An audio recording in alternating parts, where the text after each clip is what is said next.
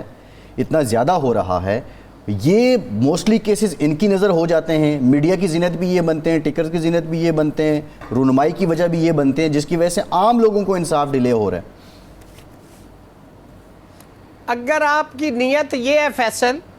کہ آپ لوگوں کو انصاف دینا چاہ رہے ہیں تو اس کا ایک بڑا اچھا طریقہ ہے کہ جیسے فیڈرل شریعت کورٹ کے فیصلے کے خلاف سپریم کورٹ میں شریعت ایپلٹ بینچ بنا دیا گیا ہے، آپ ایک کانسٹیٹیوشنل میٹر کو ڈیل کرنے کے لیے ایک بینچ ڈیزگنیٹ کر دیں۔ آپ کیوں اتنی بڑی ایک نئی عدالت اس ملک کے گورنمنٹ کے ایکسچیکر کے اوپر ایک بوجھ بنانے کے لیے جا رہے ہیں، جوڈیشل سٹرکچر چینج کرنے کے لیے جا رہے ہیں، صرف اس لیے کہ وہاں پہ آپ اپنی مرضی کے تحت، جیسے آرٹیکل 17 ہے، آپ نے کسی پولیٹیکل پارٹی کو اگر بین کرنا ہے، جو موجودہ لا ہے اس میں ہے کہ جی اس کا ریفرنس بنایا جائے گا اور سپریم کورٹ بھیجا جائے گا، پھر اس کو بائی ویرچو آف ایویڈنس اگر وہ سپورٹ ہوگی تو وہ اپ ایڈ ہوگا، اگر نہیں ہوگا تو وہ ٹرن ڈاؤن کر دے گی۔ اب آپ اس کو ختم کر کے جو آرٹیکل 17 سب آرٹیکل 2 ہے ختم کر رہے ہیں کہ بائی ہک کر کرو کسی بھی پولیٹیکل پارٹی کو آپ بین کر دیں، اس کے بعد ریفرنس والی بات نکال دیں گے، تو یہ میلا فائڈی ہے فیصل، یہ کوئی ان دا انٹرسٹ آف نیشن نہیں ہے۔ ایک متفقہ آئین کو آپ، میں سمجھتا ہوں معذرت کے ساتھ، دریافت برد کرنے کے لیے جا رہے ہیں۔ یہ متفقہ آئین ایک پورا پروونس اس کو اپوز کر رہا ہے، وکلاء اس کو اپوز کر رہے ہیں، تو آپ اتنی سینسٹیو جو فیڈریشن کی علامت ہے اس کو کیوں چھیڑنے کے لیے جا رہے ہیں؟ اگر آپ کی نیت ہے کہ لوگوں کو انصاف ملے تو ایک بینچ بنا دیں، 187 کیسز ختم ہو جائیں گے تو اس کے بعد وہ کانسٹیٹیوشنل کورٹ اور کیا کرے گی کام؟ مجھے اس پہ آپ بتا